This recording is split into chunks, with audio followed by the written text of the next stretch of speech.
तो हेलो बच्चों, स्वागत है आपका आपके favourite YouTube channel Shri BMRIT पाठशाला में। तो जैसा कि आपको पता है, हम का BMRIT कोर्स का सेकंड सेमेस्टर का सिलेबस स्टार्ट कर चुके हैं, जिसमें हमारे सेकंड सेमेस्टर में एक सब्जेक्ट दिया है कन्वेंशनल रेडियोग्राफी एंड इक्विपमेंट। उसके टॉपिक्स एक एक करके अच्छे से पढ़ेंगे। तो उसमें हमारा एक टॉपिक दिया गया है प्रोडक्शन ऑफ एक्सरेज। उसके बारे में आज हम पढ़ने वाले हैं। तो चलिए वीडियो को स्टार्ट करते हैं। और अगर आप चैनल पे नए हैं तो वीडियो को लाइक करना, कमेंट करना और सब्सक्राइब करना मत भूलना। तो आज का हमारा पहला टॉपिक रहेगा प्रोडक्शन ऑफ एक्सरेज। अब प्रोडक्शन ऑफ एक्सरेज पढ़ने से पहले हमें पता होना चाहिए कि एक्सरेज क्या होते हैं। अगर आप एज ए रेडियोलॉजी स्टूडेंट हो तो आप एक्सरेज को किस तरह रिलेट कर सकते हो रेडियोलॉजी लैब से। अब रेडियोलॉजी लैब में क्या होता है, अब जो एक्सरेज का यूज़ रेडियोलॉजी लैब में इसलिए होता है क्योंकि ये बॉडी के अंदर के ऑर्गन्स को, जो इंटरनल ऑर्गन्स होते हैं, बोन्स होते हैं, वो अच्छे से विजुलाइज हो सकते हैं। अब रेडियोलॉजी लैब में एक्सरे मशीन होती है, मशीन एक्सरेज प्रोड्यूस करती है। अब जो एक्सरेज है हमारी बॉडी से पास आउट होते हैं, इंट्रैक्ट होते हैं, तो जो हमारे बोन्स हैं, इंटरनल ऑर्गन्स हैं, उनकी इमेजेस हमको मिलती है। अब वही इमेज क्या होता है, डॉक्टर देखता है फॉर डायग्नोस्टिक पर्पज़ के हिसाब से। अब जैसे ही डॉक्टर देखेगा, जैसे ही डॉक्टर कुछ देखना होगा कि कोई फ्रैक्चर तो नहीं है, चेस्ट में कोई इन्फेक्शन तो नहीं है, वो देखेगा, और कोई फॉरेन बॉडी तो नहीं है, वो सभी उसको किससे क्लियर हो जाएगी, एक्सरे से क्लियर हो जाएगी। अब ये जो रेडियोलॉजी टेक्नीशियन होते हैं वो एक्सरे करते हैं, उसी के यहाँ पे क्या होती है, रिपोर्ट बनती है, और उसी रिपोर्ट के से डॉक्टर जो होते हैं डायग्नोस करते हैं और फर्दर ट्रीटमेंट स्टार्ट होता है। That is why we are called the X rays are very important to diagnose the disease. X rays बहुत ज़रूरी होते हैं डिसीज़ को पता लगाने के लिए, कोई फ्रैक्चर पता लगाने के लिए। Okay, clear. तो चलिए हमारा वीडियो स्टार्ट करते हैं। हमारे आज का वीडियो का पहला टॉपिक है प्रोडक्शन ऑफ एक्सरेज। में जो पहला टॉपिक रहेगा, व्हाट इज एक्सरेज। एक्सरेज क्या होते हैं। X rays are electromagnetic radiation. X rays के हमारे इलेक्ट्रोमैग्नेटिक रेडिएशन है जो बिहेव करते हैं waves as well as particles के नेचर बिहेवियर होता है इनका। अब आपको पता होना चाहिए इलेक्ट्रोमैग्नेटिक रेडिएशन क्या होता है। इलेक्ट्रोमैग्नेटिक रेडिएशन हमारी एक एनर्जी होती है। इलेक्ट्रोमैग्नेटिक रेडिएशन क्या होती है, हमारी एक एनर्जी होती है जो हमारे स्पेस में वेव्स के फॉर्म में ट्रैवल करती है। किस फॉर्म में, वेव्स के फॉर्म में ट्रैवल करती है। इसमें क्या होती है, हमारी दो फील्ड होती हैं, इलेक्ट्रिक फील्ड होती है और मैग्नेटिक फील्ड होती है। अब चलो ये तो पता चल गया मुझे, इसमें इलेक्ट्रिक फील्ड और मैग्नेटिक फील्ड होती है। अब मैंने एक्सरेज को क्यों बोला कि ये हमारे इलेक्ट्रोमैग्नेटिक रेडिएशन है, क्योंकि एक्सरेज की जो डायरेक्शन होती है, एक्सरेज की जो बीम ऑफ डायरेक्शन होती है, एक्सरेज का जो प्रोपेगेशन होता है, वो इलेक्ट्रिक फील्ड और मैग्नेटिक फील्ड की क्या होता है, परपेंडिकुलर होता है। इलेक्ट्रिक फील्ड और मैग्नेटिक फील्ड क्या होता है, परपेंडिकुलर होता है। That is why we are called X rays are electromagnetic. X rays क्या है, इलेक्ट्रोमैग्नेटिक रेडिएशन है। एक्सरेज अब शॉर्ट वेवलेंथ। एक्सरेज क्या होती है, शॉर्ट वेवलेंथ होती है एंड हाई एनर्जी होती है। मैं अभी प्रॉपर्टीज़ वाला टॉपिक पढ़ाऊंगी।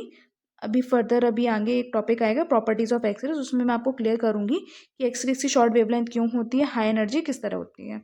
अभी आप बस इतना याद रखो कि एक्सरेज की शॉर्ट वेवलेंथ होती है और हाई एनर्जी होती है। X rays are widely use in diagnostic imaging. X rays हमारे ज़्यादातर यूज़ होते हैं डायग्नोस्टिक इमेजिंग में। अब मैंने भी आपको बताया, डॉक्टर क्या होगा, कोई फ्रैक्चर होगा, डायग्नोस करेगा डॉक्टर, क्या होगा, डायग्नोस करेगा डिसीज़ को। तो उसको देखना होगा कि कोई फ्रैक्चर तो नहीं है, कोई फॉरेन बॉडी तो नहीं है, कोई कोई इम्प्लांटेशन तो नहीं है, कोई इम्प्लांटेशन में पस तो नहीं आ रहा। वो सब किससे देखेगा, इसी एक्सरे से देखेगा। अगर आगे उसे फर्दर देखना है, कोई स्ट्रोक, कोई ब्लीड वगैरह देखना है, तो आगे वो क्या कराएगा, सीटी स्कैन और एमआरआई करवाएगा। Okay, clear. वो आगे अभी आपके फर्दर टॉपिक्स हैं, वो भी क्लियर करेंगे, लेकिन पहले अभी हम ये क्लियर करते हैं। X rays are invisible to the human eye. X rays क्या होते हैं, इनविजिबल होते हैं। बहुत सारे लोगों ने एक्सरे कराया होगा, वो एक्सरे कराने गए होंगे, एक्सरे रूम में पहुंचते हैं तो बोलते हैं मैं तो जब एक्सरे कराता था तो जो एक्सरेज थी वो ऐसे आ रही थी यार। वो कहेगा नहीं यार, मैं तो गया था तब वो ऐसे आ रही थी। तो ऐसा नहीं होता है। क्या होता है, एक्सरेज क्या होते हैं, इनविजिबल होते हैं, हमें दिखते नहीं है, हमारी आंखों से हम उसे नहीं देख सकते हैं। Medical X rays are use to generate. Medical X rays क्या होते हैं, जो जनरेट करते हैं, हमारे टिश्यूज़ होते हैं और जो इंटरनल स्ट्रक्चर होता है हमारी बॉडी का, उसको क्या होते हैं, हमारी इमेजेस बनती है, तभी हम जाके उसको आइडेंटिफाई कर सकते हैं कि हमें एक्चुअली प्रॉब्लम क्या है। ओके, क्लियर इतना आपको। चलो नेक्स्ट है अब हमारा ये, X rays can pass through solid objects including the body. X rays क्या होते हैं, हमारे पास हो जाते हैं सॉलिड ऑब्जेक्ट्स, जैसे कि हमारी बॉडी है, ह्यूमन बॉडी है, उसके अंदर की चीज़ें हम सब कुछ देख सकते हैं, क्योंकि एक्सरेज क्या हो जाते हैं, पास हो जाते हैं हमारी बॉडी से। To obtain an X ray image. X ray image बनाने के लिए हमें क्या करना पड़ेगा, हमें कोई भी बॉडी पार्ट का एक्सरे इमेज बनाना है तो हमें क्या करना पड़ेगा, द पेशेंट इज पोजिशन। तो पेशेंट को क्या करना पड़ेगा, हमको पोजिशन अच्छे से पोजिशनिंग नहीं करेंगे तो हमारा एक्सरे क्या होगा, हमारा अच्छा नहीं आएगा। So that the part of the body, तो जो बॉडी का पार्ट होगा बीइंग एग्जामिन, जो हमें करना है, एग्जामिन करना है, लाइज बिटवीन, जैसे मैंने मान लिया मुझे हैंड का एक्सरे करना है, क्या करना है, मुझे हैंड का एक्सरे करना है, तो उसको हमें कहाँ लाई करना है, कहाँ रखना होगा, between the X ray source, X ray source मतलब एक्सरे ट्यूब, ये मान लो मेरी एक्सरे ट्यूब है, ठीक है, मुझे यहाँ मेरे हैंड का एक्सरे करना है और उसके बीच में, किसके बीच में, एक्सरे ट्यूब और एक्सरे डिटेक्टर के बीच में मुझे रखना पड़ेगा मेरा हैंड, तब जाके यहाँ से एक्सरे निकलेगी और ये जो हमारे डिटेक्टर्स लगे होंगे ये जाके डिटेक्ट करेंगे मेरी इमेज को। ठीक है ना, लिखा है ना, ये देखो, lie between the X ray source and X ray detector के बीच में रखना है। एज द एक्सरे पास, जैसे ही हमारी एक्सरे पास होती है, जैसे ही हमारी ये कि एक्सरे ट्यूब से एक्सरे पास हुई तो बॉडी हैंड से पास हुई, the image appear in different shades of, तो जो हमें इमेज मिलती है वो किस फॉर्म में मिलती है, ब्लैक एंड वाइट के फॉर्म में मिलती है, depending on the type and density of the tissue, depend करता है कि किस टाइप का और किस टाइप की डेंसिटी है टिश्यू की, वो डिपेंड करता है। जैसे मैंने देखो आपको यहाँ एक चेस्ट का एक्सरे शो किया है, मैंने क्या किया, एक चेस्ट का एक्सरे शो किया है, जहाँ पे ये देखो, ये आपको हार्ट की शेडो दिख रही है, ये हमारे क्लैविकल्स हैं जो आपको शो हो रही है, इसको हम ब्यूटी बोन भी कहते हैं, ये क्या है, हमारी स्कैपुला है, स्कैपुला की शेडो दिख रही है, और ये हमारी रिब्स है, ठीक है। तो देखो ये हमारी क्या ब्लैक एंड वाइट के फॉर्म में है, इसी को हम कहते, इसी ऐसी ही जो हमारी होता है हमको एक्सरे में ऐसी ही मिलती है। क्लियर इतना आपको?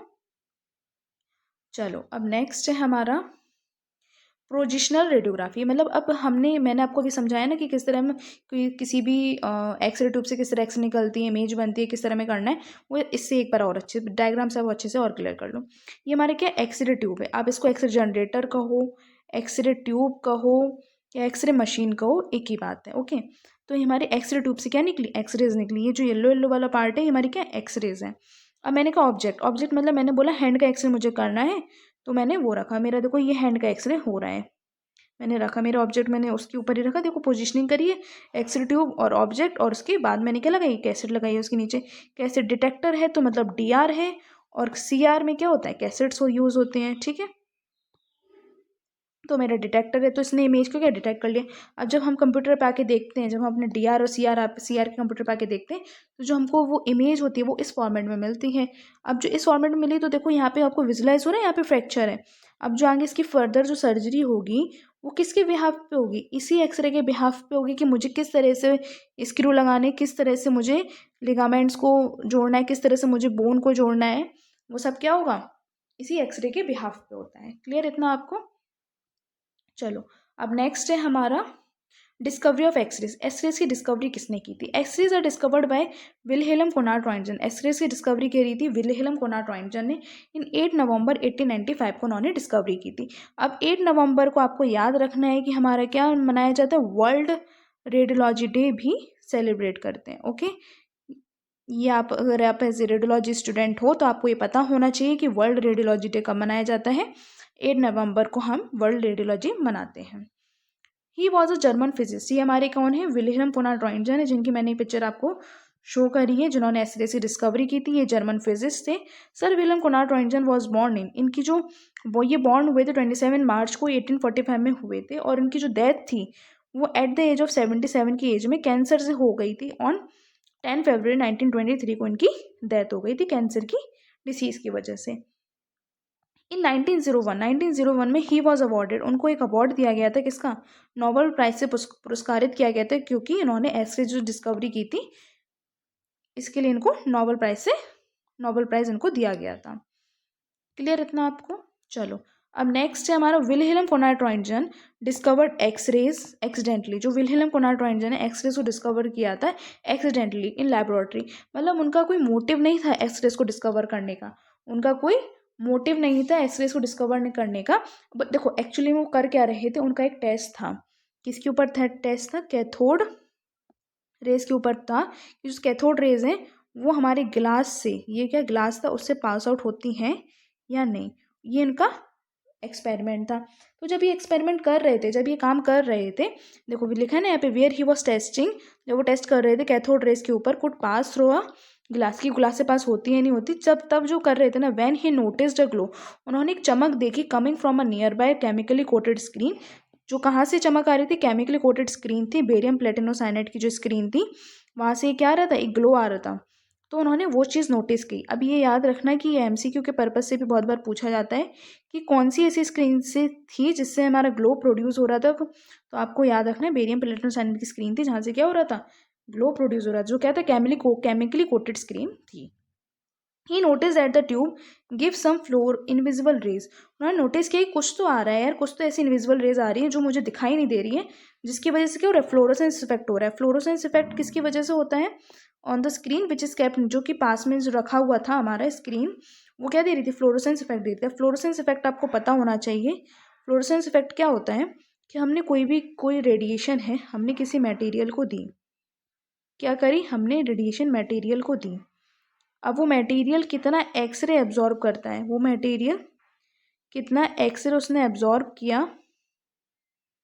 और कितनी उसने लाइट इमिट करी, उसको हम बोलते हैं फ्लोरोसेंस इफेक्ट। उसको हम क्या बोलते हैं, फ्लोरोसेंस इफेक्ट उस स्क्रीन पे आया हमारा, जो कि पास में हमारे ट्यूब के पास रखी हुई थी। क्लियर इतना आपको। चलो अब नेक्स्ट है हमारा the screen starts to glow. जो स्क्रीन थी वो ग्लो करना शुरू कर दी। एंड फॉग्ड, फॉग्ड मीन्स होता है डार्क, डार्क हो गई। कुछ हमारी फोटोग्राफिक प्लेट्स थी वो क्या हो गई, डार्क हो गई। द रेज और पेनिट्रेटिंग, ये रेज क्या थी, हमारी पेनिट्रेटिंग थी। अब जैसे वो उनको पता था कि कुछ रेज आ रही हैं बाहर, कुछ निकल रहा है, तो उन्होंने सोचा इसको मैं क्या करूँ, इसको ब्लैक पेपर से कवर कर देता हूँ, इसको क्या कर देता हूँ, ब्लैक पेपर से मैं कवर कर देता हूँ, तो हमारी रेज बाहर नहीं आएंगी। उन्होंने कहा ब्लैक पेपर ही क्यों, मैं एक थिकर ऑब्जेक्ट से भी कवर कर देता हूँ, कुछ और अच्छा लगा देता हूँ जिससे मेरी रेज बाहर ही ना आए।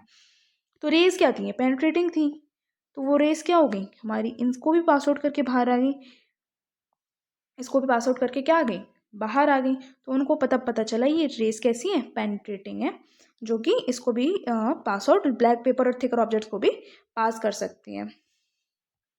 ओके अब नेक्स्ट हमारा these raise were not deflected. अब पहले उनको क्या लगा, ये चार्ज पार्टिकल है, पहले क्या लगा उनको, चार्ज पार्टिकल, तो उन्होंने क्या मैग्नेटिक फील्ड लगा दी वहाँ पे, क्या लगा दी, मैग्नेटिक फील्ड लगा दी। तो ये क्या हो गया, वो डिफ्लेक्ट ही नहीं हुए, कुछ भी डिफ्लेक्शन नहीं आया।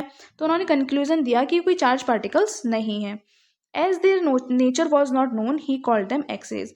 अब उनको इसका नेचर क्या था, पता नहीं था, अननोन था ये नेचर, क्या था, ये नेचर अननोन था। एक्स मतलब क्या होता है, अननोन, जिसको हम नहीं जानते हैं। ठीक है, अब जैसे मैथ के क्वेश्चन जब हम करा करते तो हम बोलते थे ना, लेट एज्यूम बी एक्स, हम एक्स मान लेते थे। तो यहाँ एक्स क्या होता था, यहाँ पे हमें वैल्यूज़ की फाउंड करनी होती थी। तो जो जर्मन फिजिक्स थे उन्होंने बोला कि अभी तो मैं इसका नाम एक्स रख देता हूँ, बाद में इसकी वैल्यू मैं फर्दर कभी ढूंढूंगा तो ढूंढ लूँगा। तो इसी वजह से इसका नाम एक्स पड़ गया। तब इन्होंने नाम एक्स रख दिया। फिर बाद में उनको पता चला कि ये क्या इलेक्ट्रोमैग्नेटिक रेडिएशन है, तब से इसका आज तक नाम एक्स पड़ा है, एक्स रेस पड़ गया।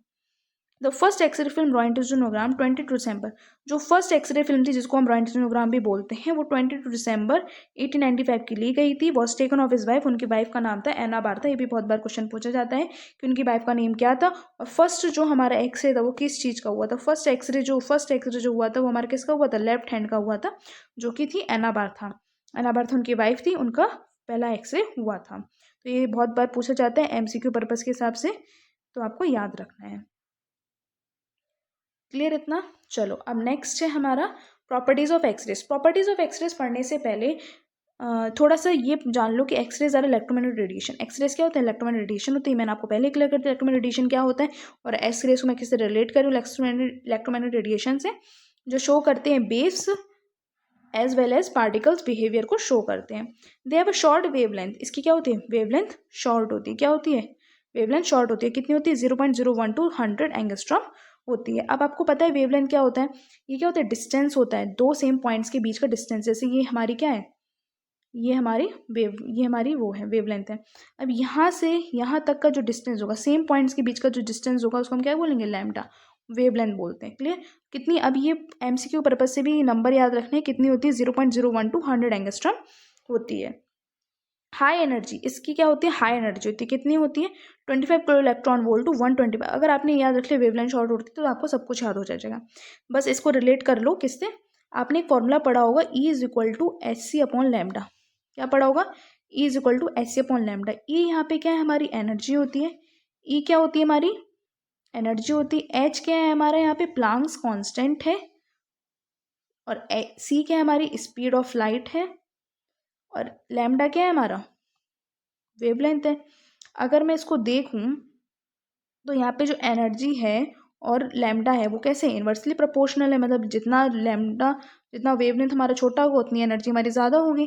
तो वेवलेंथ यहाँ पे शॉर्ट है तो एनर्जी क्या होगी, हाई। कितनी हाई होगी, ये भी एग्जाम के MCQ पर्पज से आपको याद रखना है। वो 25 kilo electron volt to 125 kilo electron volt होती है। अब मैंने आपको बताया पेनिट्रेटिंग होती हैं, ये पेनिट्रेट कर जाती हैं, इसकी पेनिट्रेटिंग पावर क्या होती है, ज़्यादा होती है।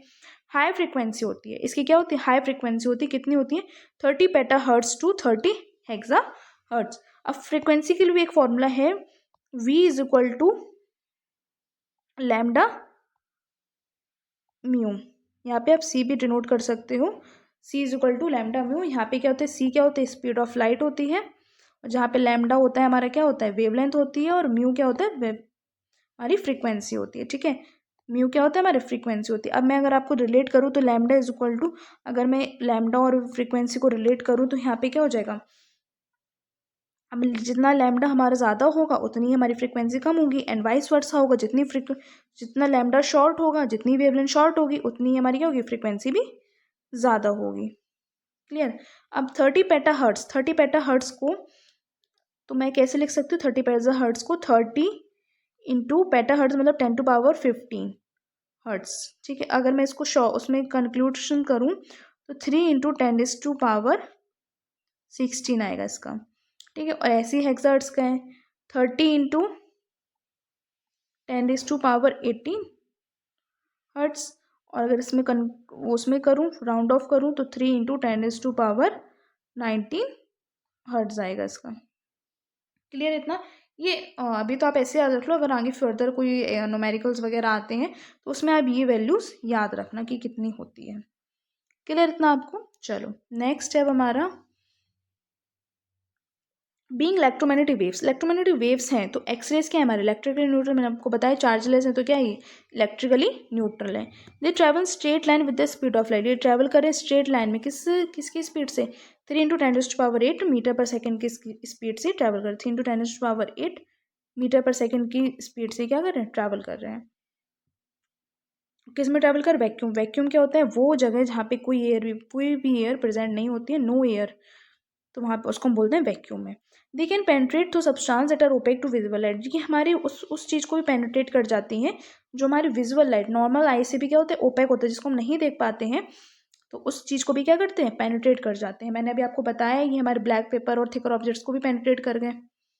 ठीक है, ऐसा ही है, इनकी क्या होती है, पेनिट्रेशन पावर हाई होती है। चलो अब नेक्स्ट है दे प्रोड्यूस फ्लोरोसेंस मटेरियल्स, ये क्या होते हैं, फ्लोरोसेंस मटेरियल्स। फ्लोरोसेंस इन मटेरियल्स, कुछ मटेरियल्स में फ्लोरोसेंस आपको बताया ये एक्सरे लाइट को इमिट करते हैं, कितनी एक्सरे हमारी एब्जॉर्ब होगी, कितनी लाइट हमारी इमिट होगी, इसको हम बोलते हैं फ्लोरोसेंस। और कुछ फ्लोरोसेंस मटेरियल होते हैं कैल्शियम टंगस्टेट और कैडमियम आयोडाइड। तो ये भी आपको याद रखना है MCQ पर्पज से कि कौन से हमारे मटेरियल्स फ्लोरोसेंस इफेक्ट देते हैं। तो कैल्शियम टंगस्टेट और कैडमियम आयोडाइड जो होते हैं फ्लोरोसेंस इफेक्ट देते हैं। They can travel in vacuum, ये किस में ट्रैवल करते हैं, हमारे वैक्यूम में ट्रैवल करते हैं। वैक्यूम में होता है जहाँ पे कोई एयर प्रेजेंट नहीं होती है। दे प्रोड्यूस आयनाइजेशन, ये क्या प्रोड्यूस करते हैं, आयनाइजेशन प्रोड्यूस करते हैं। आयनाइजेशन और excitation in substance through which they pass, ये किसी से पास होते हैं तो क्या प्रोड्यूस करते हैं, आयनाइजेशन और एक्साइटेशन। अब आपको पता होना चाहिए आयनाइजेशन और एक्साइटेशन क्या होता है। आयनाइजेशन मीन्स होता है कि कोई इलेक्ट्रॉन को इतनी एनर्जी मिल जाती है, कोई इलेक्ट्रॉन को इतनी ज़्यादा एनर्जी मिल जाती है, क्या मिल जाती है, इतनी ज़्यादा एनर्जी मिल जाती है, वो अपने एटम को क्या होता है, छोड़ के बाहर चले जाता है। मतलब इलेक्ट्रॉन मार क्या हो गया, बाहर चला गया, एनर्जी लेके, क्या लेके चला गया, एनर्जी लेके चला गया। तो ये एनर्जी लेके बाहर चला गया तो वो जो इलेक्ट्रॉन का एटम होता है बाहर निकल जाता है, उससे क्या होता है, आयनाइजेशन प्रोड्यूस होता है। क्या होता है, आयनाइजेशन प्रोड्यूस, क्योंकि आयनाइजेशन में हमारे 2 आयंस होते हैं। कितने आयंस होते हैं, 2 आयंस होते हैं। एक तो वो जो इलेक्ट्रॉन बाहर निकला है जो हमारा इलेक्ट्रॉन बाहर निकला है, और एक नेगेटिव इलेक्ट्रॉन जो उसने अपनी जगह छोड़ी है, जहाँ पे कमी आ जाती है, उसको हम बोलते हैं आयनाइजेशन। अब एक्साइटेशन में क्या होता है, एक्साइटेशन में ये जो अपनी एनर्जी है, कोई एनर्जी है किसी मैटर को इतनी दे देता है, किसी एटम इलेक्ट्रॉन को इतनी एनर्जी मिल जाती है कि वो अपनी हायर शेल्स में, वो अपनी ओरिजिनल शेल छोड़ के कहाँ चला जाता है, हायर शेल में चला जाता है। कहाँ चला जाता है, हायर शेल में चला जाता है। अब वो हायर शेल में चला तो क्या, अब उसको क्या होना है, स्टेबल होना है। स्टेबल होने के लिए उसको कहाँ आना पड़ेगा, अपने ओरिजिनल शेल में आना पड़ेगा। अब जो हायर शेल से लोअर शेल्स में अपने ओरिजिनल शेल में आ रहा है, तो वहाँ से एक एनर्जी इमिट करते हुए आता है। एनर्जी इमिट करते तो एनर्जी इमिट किस फॉर्म में होती है, हमारी एक्सरेज के फॉर्म में प्रोड्यूस होती है, तो उसी को हम बोलते हैं excitation. They produce chemical changes, ये क्या प्रोड्यूस करते हैं, केमिकल चेंजेस प्रोड्यूस करते हैं सब्सटेंस के अंदर। ये जब जहाँ से पास होते हैं ये क्या प्रोड्यूस करते हैं, केमिकल सब्सटेंस प्रोड्यूस करते हैं, अपने केमिकल चेंजेस प्रोड्यूस करते हैं सब्सटेंस के अंदर। क्लियर, आई होप आपको अच्छे से समझ में आ रहा होगा। चलिए नेक्स्ट स्टेप हमें हमारा production of X rays. Production of X rays पढ़ने से, तो प्रोडक्शन ऑफ एक्सरेज पढ़ने से पहले हमें क्या पढ़ना होगा, एनर्जी कन्वर्जेशन। हमें क्या पढ़ना होगा, एनर्जी कन्वर्जेशन। अगर हम एनर्जी कन्वर्जेशन के बारे में समझ गए तो हम मानो पूरा प्रोडक्शन ऑफ एक्सरेज समझ गए। एनर्जी कन्वर्जेशन के लिए क्या होता है, अब आप ये समझो कि इसमें क्या होता है, हमारी ये जो इलेक्ट्रिक एनर्जी है, ये हमारा क्या हाई केवीपी है। अब हम एक्सरे मशीन में इलेक्ट्रिक एनर्जी, एक्सरे मशीन में क्या करते हैं, इलेक्ट्रिक एनर्जी को हमने हाई केवी के फॉर्म में, यहाँ पे होता है हाई केवीपी, हम इलेक्ट्रिक एनर्जी देते हैं उससे हमारे क्या होते हैं, इलेक्ट्रिक एनर्जी देते ही हमारे क्या होते हैं, एक्सरे फोटॉन्स प्रोड्यूस होते हैं। क्या होते हैं, एक्सरे फोटॉन्स प्रोड्यूस होते हैं। फोटॉन्स मीन्स होता है packet of energy. Photons means क्या होता है, पैकेट ऑफ एनर्जी होता है। अब पैकेट ऑफ एनर्जी हमने दे दी इसको, एक्सरे प्रोड्यूस मतलब हमारे प्रोड्यूस हो गए, फोटॉन्स में होता है packet of energy, electric energy से हमारे क्या प्रोड्यूस हो गए, एक्सरे फोटॉन्स बनते हैं। अब क्या होता है, एक्सरे ट्यूब में हम हाई वोल्टेज, ये हमारा क्या है, पूरा एक्सरे ट्यूब है, मतलब ये हमारा एक्सरे ट्यूब जैसे ही होता है। लेकिन अगर मैं आगे फर्दर वीडियो बताऊंगी तो उसमें आपको एक्सरे ट्यूब के बारे में पूरा क्लियर करूंगी। अभी आप बेसिकली ये समझ लो कि प्रोडक्शन ऑफ एक्सरे होता कैसे है। तो एक्सरे ट्यूब में हमने क्या किया, हमने हाई वोल्टेज, हमने क्या किया, हाई वोल्टेज केवीपी हमने अप्लाई कर दिया। हमने क्या कर दिया, हाई केवीपी अप्लाई कर दिया। अब आपको ये पता होना चाहिए, यहाँ पे क्या होता है, हमारे कैथोड होता है, ये क्या होता है, हमारा कैथोड होता है। अब यहाँ पे ये क्या होता है, हमारी फिलामेंट होता है, क्या होता है, हमारा फिलामेंट होता है। अब जो कैथोड फिलामेंट हो, जो इलेक्ट्रिक एनर्जी इसने दी, यहाँ पे हमने हाई केवीपी अप्लाई किया तो ये इलेक्ट्रिक एनर्जी अप्लाई हुई। अब जो है ना इलेक्ट्रिक एनर्जी आती है वो कैथोड को क्या करती है, हीट करती है। क्या करती है, हीट करती है और इलेक्ट्रॉन रिलीज कर देती है। यहाँ पे क्या हो जाते हैं, हमारे इलेक्ट्रॉन्स रिलीज कर देती है। अब ये जो इलेक्ट्रॉन जो बहुत हाई स्पीड से, इलेक्ट्रॉन क्या होते हैं, रिलीज होते हैं तो बहुत हाई स्पीड से कहाँ जाते हैं, टंगस्टन टारगेट की तरफ जाते हैं। कहाँ जाते हैं, टंगस्टन टारगेट की तरफ जाते हैं। कहाँ जाते हैं, टंगस्टन टारगेट की तरफ जाते हैं और वहाँ पे जाके स्ट्राइक हो जाते हैं। यहाँ पे क्या है, हमारा ये एनोड है, ये क्या हमारा एनोड है, और टंगस्टन टारगेट ये हमारा है, जो टंगस्टन जहाँ पे जो हमारे इलेक्ट्रॉन स्ट्राइक करेंगे आगे। अब जैसे ही यहाँ पे इलेक्ट्रिक एनर्जी जो होती है, जो हमारी इलेक्ट्रिक एनर्जी मैंने यहाँ पे दी हाई केवी के फॉर्म में, वो किस में चेंज हो गई, जो हमारी इलेक्ट्रिक एनर्जी थी वो किस में चेंज हो गई, काइनेटिक एनर्जी में। किस में, काइनेटिक एनर्जी। अब आपको पता होना चाहिए कि काइनेटिक एनर्जी क्या होता है, इलेक्ट्रिक एनर्जी क्या होता है और काइनेटिक एनर्जी क्या होता है। तो बेसिकली ये समझो, जो एक्सरे एनर्जी है वो एक्सरे मशीन में जो इलेक्ट्रिसिटी हम सप्लाई कर रहे हैं, क्या सप्लाई कर रहे हैं, इलेक्ट्रिसिटी सप्लाई कर रहे हैं, वही हमारी क्या है, इलेक्ट्रिक एनर्जी है। और जो काइनेटिक एनर्जी होती है वो क्या होती है, हमारी इलेक्ट्रॉन्स की मूविंग एनर्जी जो होती है ना, इलेक्ट्रॉन्स की जो जिस स्पीड से वो मूव करते हैं, जो मूविंग एनर्जी होती है इलेक्ट्रॉन्स की, उसको हम बोलते हैं काइनेटिक एनर्जी। अब जो हमने इलेक्ट्रिक एनर्जी दे दी हाई केवीपी के फॉर्म में, हम ट्यूब में अप्लाई करते हैं, हमने अप्लाई कर दी। अब जो इलेक्ट्रिक एनर्जी का काम रहता है कैथोड फिलामेंट को हीट करना। क्या करना, कैथोड और फिलामेंट को हीट करना। फिर वहाँ से क्या होता है, इलेक्ट्रॉन्स हमारे रिलीज होते हैं, वहाँ से क्या होता है, हमारे इलेक्ट्रॉन्स रिलीज होते हैं, बाहर इलेक्ट्रॉन्स आते हैं। अब यही इलेक्ट्रॉन्स हमारे बहुत हाई स्पीड से टंगस्टन टारगेट की तरफ जाते हैं। और यहीं पे जो मूविंग एनर्जी है, जो जिस स्पीड से इलेक्ट्रॉन्स हमारे क्या कर रहे हैं, मूव कर रहे हैं टंगस्टन टारगेट की तरफ, उसी को हम बोलते हैं, जो मूविंग एनर्जी होती है उसी को हम बोलते हैं काइनेटिक एनर्जी। क्या बोलते हैं हम, काइनेटिक एनर्जी। तो उसी को हम बोलते हैं moving energy of electrons is called kinetic energy. अब ये जो काइनेटिक एनर्जी है ये हमारे जाके यहाँ पे टकराती है और वहाँ से हमारे क्या प्रोड्यूस होते हैं, एक्सरेज प्रोड्यूस होते हैं, एक्सरेज और हीट प्रोड्यूस होती है। अभी आप ये देखो, ये एक चार्ट समझो, जो फास्ट मूविंग इलेक्ट्रॉन थे वो हमारे कहाँ गए, टंगस्टन टारगेट की तरफ गए। फास्ट मूविंग इलेक्ट्रॉन कहाँ थे, टंगस्टन टारगेट की तरफ गए। वहाँ पे क्या हुआ, वो स्ट्राइक कर गए। यहाँ पे क्या हो गया, स्ट्राइक कर गए। स्ट्राइक करने के बाद क्या हुआ, वहाँ पे 99% हमारी हीट निकली और 1% हमारी एक्सरेज निकलेंगी। क्या निकलेंगे, 1% एक्सरेज निकलेंगे। ठीक है। तो बेसिकली आप ये समझो, इलेक्ट्रिक एनर्जी से वो पहले किस में बदली थी, काइनेटिक एनर्जी में। काइनेटिक एनर्जी से वो बदले हमारी हीट निकली और हमारी एक्सरे एनर्जी निकली।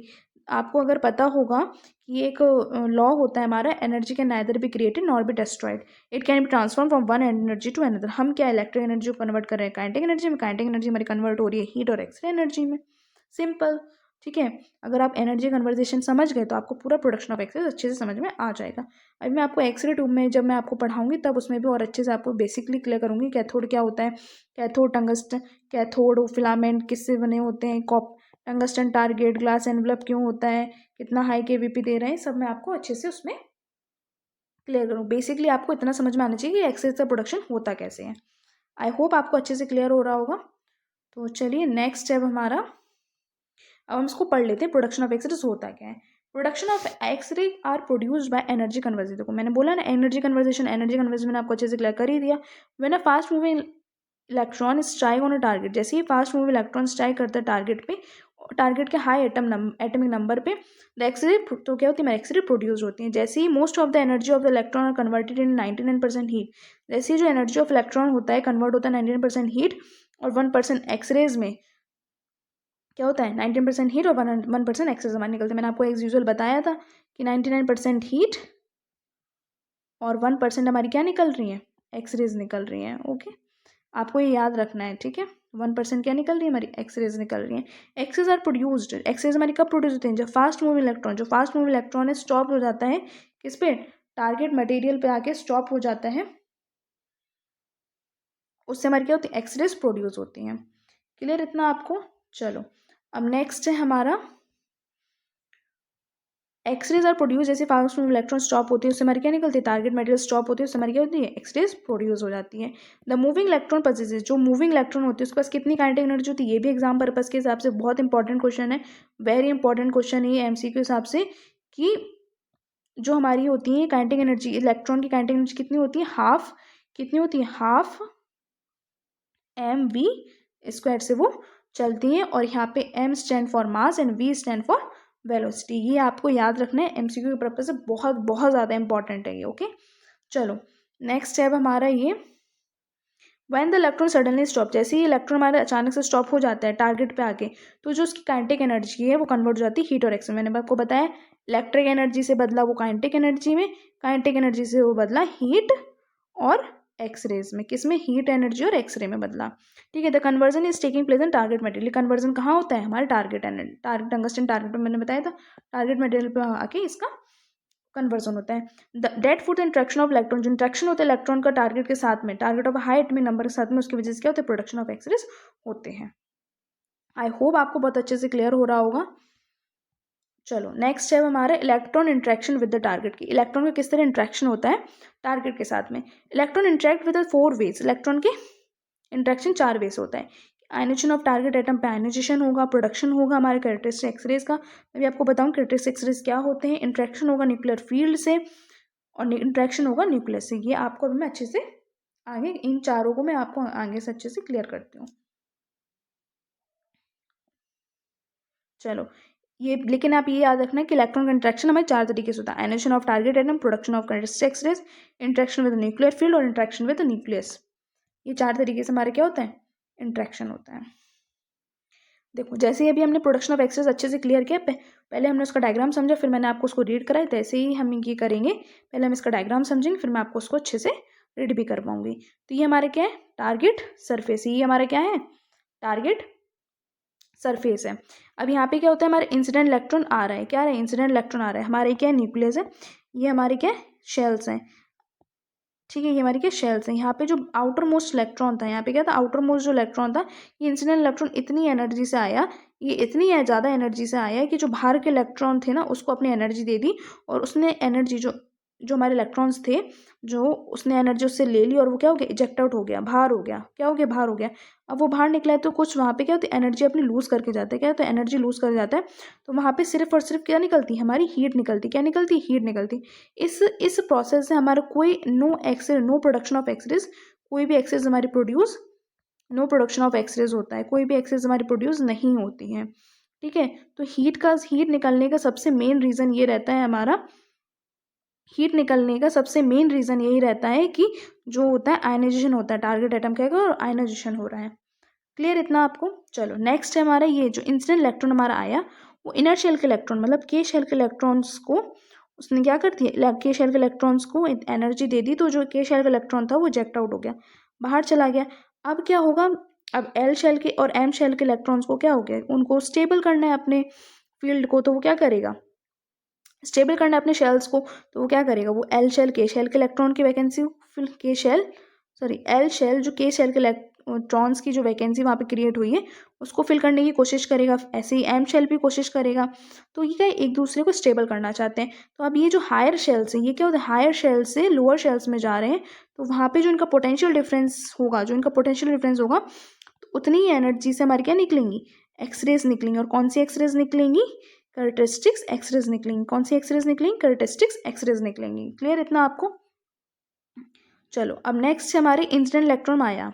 इंसिडेंट इलेक्ट्रॉन कहाँ है, हमारे न्यूक्लियर फील्ड पे आया। क्या है, न्यूक्लियर फील्ड पे आया। अब ये न्यूक्लियर फील्ड के पास आया, मतलब जो हमारा इलेक्ट्रॉन था वो सीधा जा रहा था, बहुत हाई स्पीड से आ रहा था। अब न्यूक्लियर फील्ड, ये इलेक्ट्रॉन होता है नेगेटिव और जो न्यूक्लियस होता है वो पॉजिटिव होता है। तो इन दोनों के जो अपोजिट चार्जेस की वजह से इनमें क्या हुआ, अट्रैक्शन क्रिएट हुआ। इनमें क्या हुआ, अट्रैक्शन क्रिएट हुआ। वो इलेक्ट्रॉन सीधा जा रहा था, अट्रैक्शन की वजह से वो उसका पाथ बेंड आउट हो गया। क्या हो गया, बेंड हो गया, उसका पाथ चेंज हो गया और ये क्या अपने आप को इजेक्ट हो गया, ये इलेक्ट्रॉन जाके इजेक्ट हो गया। अब जो एनर्जी जो जो इलेक्ट्रॉन था जिस एनर्जी से आ रहा था, जो उसने अपनी काइनेटिक एनर्जी लूज करी, तो एनर्जी किस फॉर्म में उसकी लूज हुई, एक्सरेज की फॉर्म में। वहाँ पे कौन सी एक्सरेज निकली, हमारी ब्रह्मस्टलिंग एक्सरेज क्रिएट हुई। ओके क्लियर इतना। अब ऐसे ही लास्ट है हमारा जो इंसिडेंट इलेक्ट्रॉन आया, उसने डायरेक्ट न्यूक्लियस पे जाकर इंट्रैक्शन हुआ। कहाँ पे, न्यूक्लियस पे जाकर इंट्रैक्शन हुआ, न्यूक्लियस को जाके ब्रेक डाउन कर दी, न्यूक्लियस जाके टकरा गया। अब वो वहाँ पे जो टकराया, वहाँ से जो जो इलेक्ट्रॉन थे उसने एनर्जी अपनी लूज करी, वहाँ पे जो ब्रेकिंग ऑफ न्यूक्लियस हुआ, वहाँ से जो हमारी क्या होगी, एक्सरेज निकलेंगी। कौन सी एक्सरेज निकलेंगी, ब्रह्मस्टलिंग एक्सरेज निकलेंगी। ये बहुत ज़्यादा रेयर केस में होता है, मैं भी आपको अच्छे से मैं रीड कराती हूँ तो आपको और अच्छे से क्लियर हो जाएगा। फर्स्ट है हमारा आयनेशन ऑफ टारगेट एटम पे किस तरह आयनाइजेशन हुआ है। जैसे ही फास्ट मूविंग इलेक्ट्रॉन एंटर करता है सरफेस लेयर ऑफ टारगेट के सरफेस लेयर पे आके जैसे ही इंटरेक्ट करता है, जो इंसिडेंट इलेक्ट्रॉन होता है ट्रांसफर करता है अपनी जितनी एनर्जी थी उस इलेक्ट्रॉन को टारगेट मटेरियल के इलेक्ट्रॉन को दे देता है और रिमूव कर देता है, उसको इलेक्ट्रॉन से भगा देता है। This involves a small energy transfer. इसकी वजह से क्या, तो स्मॉल एनर्जी हमारी ट्रांसफर होती है किसकी फॉर्म में, आयनाइजेशन की फॉर्म में बाहर आती है, आयनाइजेशन हो जाता है टारगेट एटम का। अब जो 100 kV से 100 किलो इलेक्ट्रॉन वोल्ट से जो हमारा इंसिडेंट इलेक्ट्रॉन आया तो वो एनकाउंटर करेगा 1000 इंट्रैक्शन से, जब स्टॉप होने से पहले 1000 इंट्रैक्शन उसके साथ होंगे। आई होप आपको अच्छे से क्लियर हो रहा होगा। चलिए नेक्स्ट हमारा मोस्ट ऑफ इट्स एनर्जी, ज़्यादातर जो एनर्जी होती है वो क्या क्रिएट करती है, हीट क्रिएट करती है इस टारगेट। मैंने आपको बताया इसमें कोई भी नो प्रोडक्शन ऑफ एक्सरेज, कोई भी एक्सरे का प्रोडक्शन नहीं होता है।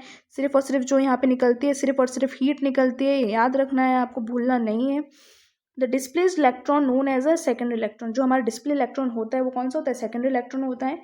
अब जो सेकेंडरी इलेक्ट्रॉन है मे हैव सफिशिएंट एनर्जी, जो सेकेंडरी इलेक्ट्रॉन के पास इतनी एनर्जी होती है कि फिर से क्या होता है, फिर से आयनाइजेशन कराने की वो ताकत रखता है, उसके अंदर इतनी कैपेबिलिटी होती है फिर से आयनाइजेशन ऑफ टारगेट एटम का करा सकता है।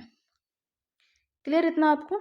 चलो नेक्स्ट है हमारा प्रोडक्शन ऑफ कैरेक्टरिस्टिक एक्सरेज का किस तरह प्रोडक्शन हुआ। मैंने आपको भी समझा दिया, अभी आप रीड भी कर लो। जब हमारा हाई स्पीड इलेक्ट्रॉन स्ट्राइक करता है एक्सरे टारगेट पे, strike on X ray target, it may remove electron from the inner shell of the inner shell कौन सी थी, हमारी के शेल के इलेक्ट्रॉन्स को जो इलेक्ट्रॉन्स होते हैं उसको जेक्ट आउट कर देते हैं। As a result one of the inner shell electron, inner shell कौन सी, के शेल इलेक्ट्रॉन की कंप्लीटली रिमूव कर देता है उस एटम से। वहाँ पे क्या हो जाती है फिर वैकेंसी, मैंने आपको बताया वहाँ से फिर क्या हो जाए, के शेल में वैकेंसी क्रिएट हो गई।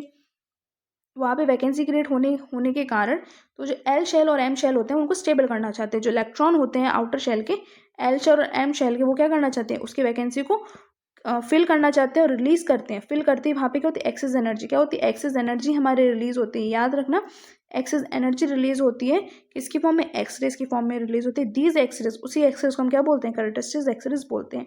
अब इसी कैरेक्टरिस्टिक एक्सरेज को हम सॉफ्ट एक्सरेज भी बोलते हैं। क्या बोलते हैं, सॉफ्ट एक्सरेज भी बोलते हैं। They constitute only small amount of X rays, में क्या तो थोड़े से अमाउंट में एक्सरे निकलती, ज़्यादा नहीं, थोड़े से अमाउंट में हमारी एक्सरेज प्रोड्यूस होती हैं।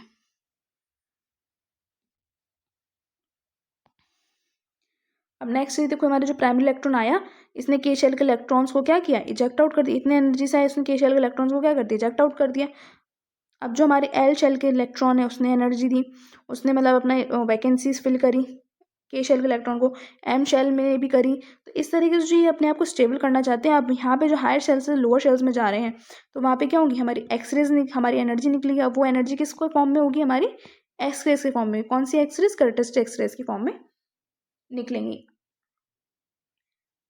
क्लियर आपको इतना। चलो अब नेक्स्ट है हमारा interaction with the nuclear field से किस तरह इंट्रैक्शन होता है। जो इंसिडेंट इलेक्ट्रॉन है वो ओकेजनली, कभी कभी पास होता है near the nucleus of the atom के, टारगेट एटम के पास से जाता है।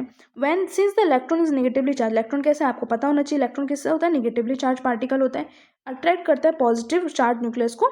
इन दोनों के बीच में क्या अट्रैक्शन होता है। जैसे आप मान लो इलेक्ट्रॉन नेगेटिवली चार्ज यहाँ पे मैंने शो कर दिया बॉय, और पॉजिटिवली चार्ज न्यूक्लियस मैंने शो कर दिया यहाँ पे गर्ल। ठीक है, तो ये एग्जाम्पल दे रही हूँ, आपको सिर्फ एग्जाम्पल समझना है।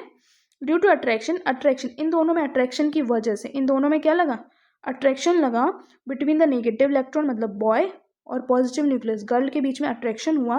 तो जो इलेक्ट्रॉन का पाथ था, मतलब लड़के को जाना यहाँ था, तो अट्रैक्शन की वजह से वो क्या हो गया, वो लड़की की तरफ चला गया, इस तरीके से चला गया। वो जा इस तरफ रहा था, लेकिन वो इधर अट्रैक्शन की वजह से वो इस तरफ जाने लगा।